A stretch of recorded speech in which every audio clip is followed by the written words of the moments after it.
Good afternoon, friends, and welcome to the Budget Simplified session. I'm delighted to talk to you on this important day in India's calendar every year, which is the Budget Day. The Finance Minister presented the budget today, and I do believe that keeping in mind India's macroeconomic challenges, the budget is a realistic budget.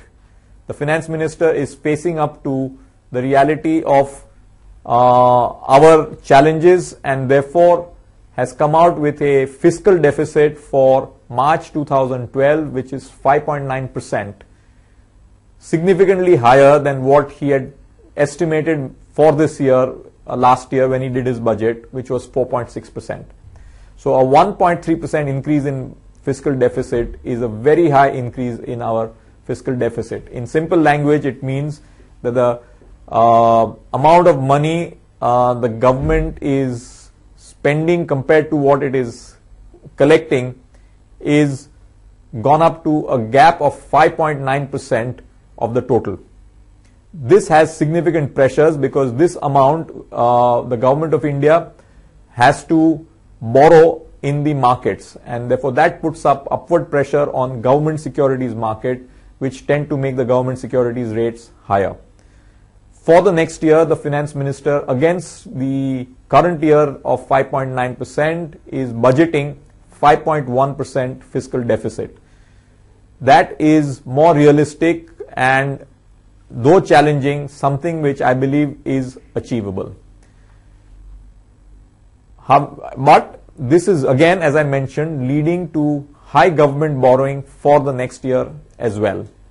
In terms of the steps which the Finance Minister has done on taxation, there is some benefit for individual taxpayers. Their limits have been increased to 0 tax up to 2 lakhs, 10% up to 5 lakhs and 20% up to 10 lakhs. Earlier it was 20% up to 8 lakhs. So anybody who's earning up to 10 lakhs a year will pay a maximum tax rate of only 20%. This, I think, is again pretty friendly for the middle class average saver, and is important in the context of the government's ultimate plan based on the standing committee of the parliament, where they would like to in the long run make up to 3 lakhs tax free. A second interesting aspect of the budget is that on savings account, for your interest earned on your savings account up to rupees 10,000 has now been made completely tax free. So that will enable you to keep up to around a couple of lakhs of rupees, about 2 lakhs of rupees you can keep in your savings account and have virtually 0 tax on the interest on that. For the some specific sectors, the Finance Minister has tried to give some benefits, one of which is for infrastructure sector, where he has given concessions for various infrastructure areas including the power sector.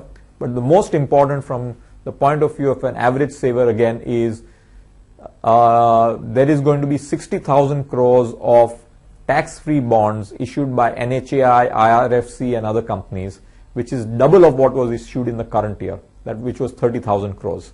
So again, you as investors and savers will get opportunity to buy some of these tax-free bonds in 2012-13 as well. Coming specifically to the capital markets, the Finance Minister has recognized the importance of capital markets and has given some specific benefits for them. Number one is the Rajiv Gandhi equity scheme, which means that you can invest 50,000 rupees out of your income and you'll get a deduction on that and invest it in equities, provided you lock them in for 3 years. The amount which you have invested will be allowed as a tax deduction from your income of the current year. This is trying to get new investors, and this is let me again clarify, this is available for first time investors into equities. Therefore, if you are already investors in equities, it may not benefit you. I am waiting for the fine print which will give us the exact details of how this scheme will be implemented. But it is importantly a signal by the Finance Minister that he cares for the equity investor. The second signal which he has given is reduced STT, that is, securities transaction tax, on delivery transactions from 0.125% to 0.10%. Again, a small change, but a signal that you would like to see long-term equity investors in the market. Are these changes material? No. But they are signaling that the finance minister's sensitivity to the markets continues to be there. Moving from there, again, going back to the big picture, in the context of this year's budget, keep in mind we have very significant political and macroeconomic challenges as a country. On the political side, the finance minister was unable to bring any tough measures of reform because it would have been difficult for him to get it passed in the parliament. The macroeconomic side is a worry. We are seeing, besides the fiscal deficit, India's current account deficit is now at 3.6% of GDP. Normally, the level above 3% on current account deficit is high. Current account deficit, in simple language, is a difference between imports, exports and service income. After that, whatever India, in a sense, whatever we earn as foreign exchange versus whatever we pay as foreign exchange, the difference is the current account deficit. And 3% is normally a level above which any country has to be careful. And we are now at about 3.6%. The main cause of our deficit is very high imports of oil, and second is gold. On gold, the FM in this budget has increased import duty from 2 to 4%. For the current year, India is going to import $60 billion of gold. India's entire current account deficit is $60 billion. So, gold imports are taking away a lot of India's foreign exchange. And by increasing import duty from 2 to 4%, the finance minister is saying it will help him collect revenues if Indians continue to import so much gold.